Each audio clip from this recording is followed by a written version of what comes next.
May 2023 Anfield. Roberto Firmino says goodbye to the place where he stopped being just a footballer and became a true symbol of the revival of one of the greatest clubs in the world. In 8 years in the red shirt, he won everything, from the long-awaited Premier League title to the Champions League trophy in Madrid. He became the first Brazilian in history to score 50 goals in the Premier League. But his greatness was never measured by numbers alone. Roberto Firmino was a number 10, playing as a number 9. He was the glue that held together the lethal trio with Salah and Mané.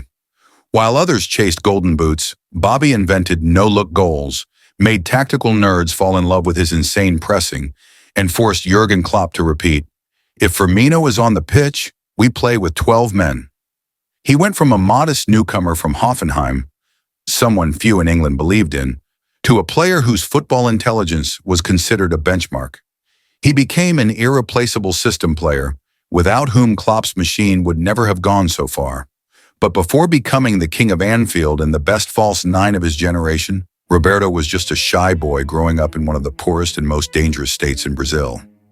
This incredible rise did not begin on European stages, but on the dusty streets of Maceió, where the main goal was not to score a no-look goal, but simply to help his family survive.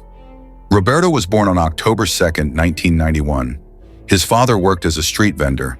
The family lived very modestly, and young Bobby literally grew up on concrete pitches, where the ball was more often old and patched than new. He did not come through the academy of a giant club, was not listed among Brazil's golden talents. He was noticed almost by accident. Scouts from Figueirense saw him at an amateur tournament.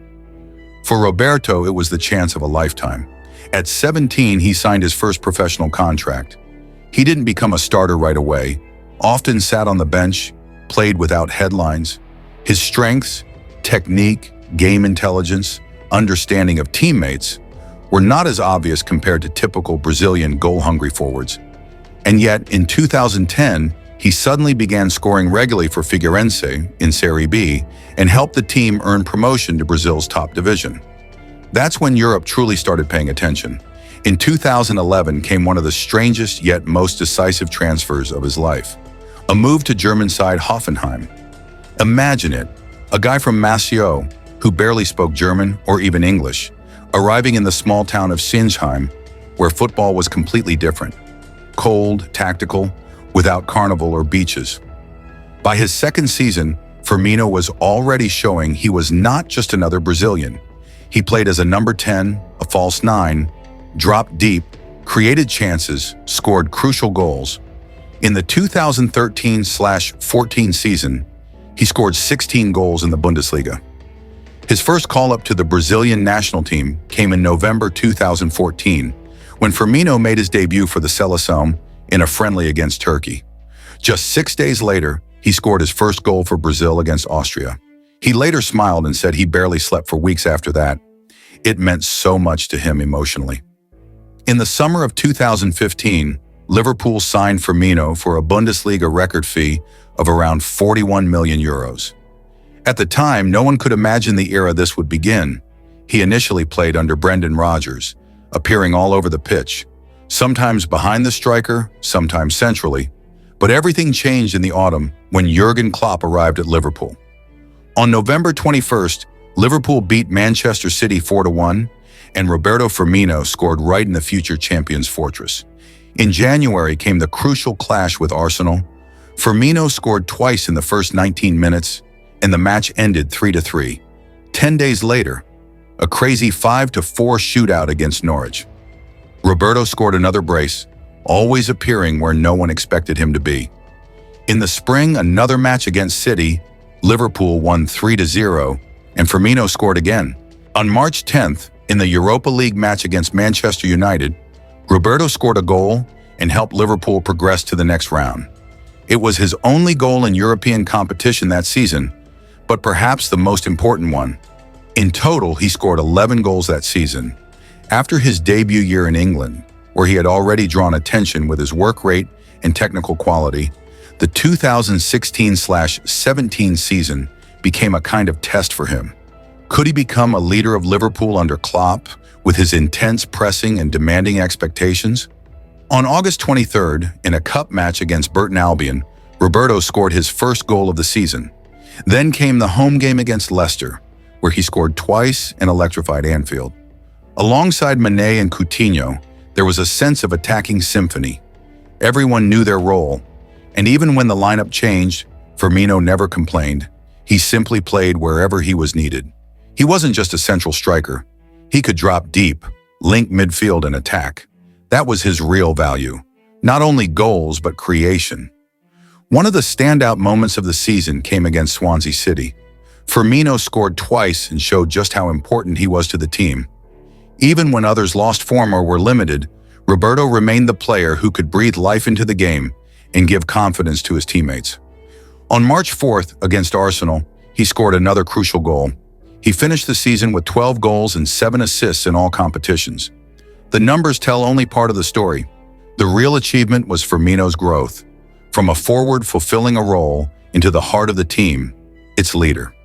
Thanks to his commitment, Liverpool returned to the Champions League, and that season became the foundation for future success. Before the start of the 2017-18 season, Roberto was given the number 9 shirt. In the first official match, he scored a penalty against Watford to seal a dramatic 3-3 draw.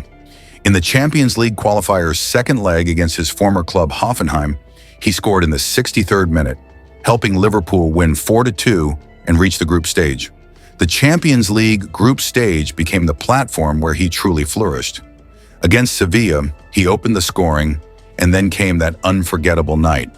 A crazy 7-0 win over Maribor, with Roberto scoring twice. This wasn't a one-off. In the Premier League, Firmino continued to deliver, scoring 15 league goals and becoming one of Liverpool's most productive players. Against West Ham, he scored one of his trademark no-look goals. But the true climax was Liverpool's Champions League run. The team overcame strong opponents, and Firmino's consistent performances were key as they reached the final in Kyiv, where they faced Real Madrid. He scored 10 goals in the Champions League, finishing among the tournament's top scorers. It was the most productive season of his career. 31 goal contributions, goals plus assists, in 37 matches across all competitions. That summer, he went to the World Cup in Russia. Firmino featured in the starting lineup, and every match was a challenge. The quarterfinal against Belgium became one of the most painful moments. Brazil lost 1-2 and were eliminated. Firmino later admitted the defeat was devastating, as Brazil always enters the tournament to fight for the trophy.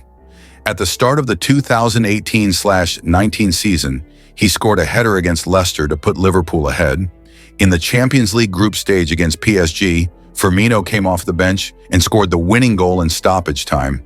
Then came a December night against Arsenal, when he scored a hat-trick in a 5-1 demolition. And in the Champions League semi-final against Porto, he scored the goal that effectively secured Liverpool's place in the final. The final in Madrid was the peak of the season. Liverpool won the Champions League, and Firmino became a European champion. He wasn't the most visible name on the score sheet, but it was his work that connected the entire attacking trio and allowed Salah and Mané to convert their chances. That season, he scored 16 goals and provided 8 assists. The following season was the year Liverpool reclaimed the trophy the club had waited for so long, their first English League title in 30 years. In a match against Burnley, Firmino scored his 50th Premier League goal, becoming the first Brazilian in history to reach that milestone. In December against Leicester, he scored twice. That same month, Liverpool traveled to Qatar for the FIFA Club World Cup, and Firmino became the main hero of the tournament. He opened the scoring in the semi-final to send the team into the final, and in the decisive match against Brazil's Flamengo, he scored the winning goal in extra time, delivering Liverpool's first-ever Club World Cup title. In the Premier League that season, Roberto scored 9 goals, many of them absolutely crucial. Time and again, he was the player who delivered points for the team. The season ended exactly as Liverpool fans had dreamed for years, the Premier League title, secured with a comfortable margin and consistent performances throughout the campaign. And when talking about individual contributions, Firmino's impact went far beyond goals. It was about fight, sacrifice, intelligence, being in the right place at the right time, and doing the work that doesn't show up on the scoreboard, but but is always felt by teammates and the manager.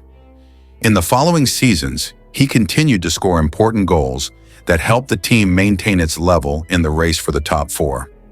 In May 2023, Roberto left Liverpool having played 362 matches, scored 111 goals, and registered 72 assists.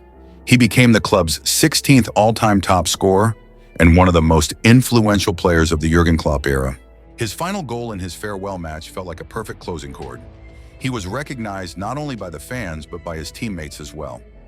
Trent Alexander-Arnold called him a unique player who always does everything right.